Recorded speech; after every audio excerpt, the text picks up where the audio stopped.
Rayonning eng yiroq nuqtalarining birisi bo'lgan Temirlik ovuli yonindagi qir bugun Urmakush uyasin xatirladi. Skipetr sortli ujum budayi yashashilgan 123 gektarlik qirda bir yo'la 20 kombayn eginlarini suqtira. Ish tempo yuqori, 11 ming gektardan ortiq maydon bilagan birtiklilarning shoqtayından o'ng'ish yig'ilganda indi. Bir kombaynga 500 gektar ortiq nagrovska tusha, yigitlarimiz ertatandan tinga qadar yüzüne kombayna o'tkazib chiqib batılib turganimiz yo'q. Garuvchi ispasil materiallar barsa da var. Yigitlarning de vaqti ravishida qirga olib kelamiz. Saat 5ga yigitlar kelib kombaynni qaraylar, oldi to'g'richa birinchi bunkerlarni bo'shatalar. Abid hem o'jinni qirda qaynarashlar bilan ashatamiz.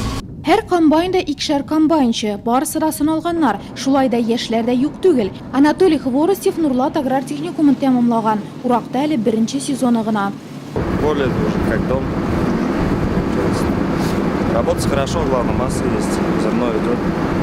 Возит, самое главное перевозка, что не стоит. Suqtirilgan oshliqni indir tabag'ini 18 biramlik texnika taşıy. Работаем как обычно с утра до самого позднего вечера.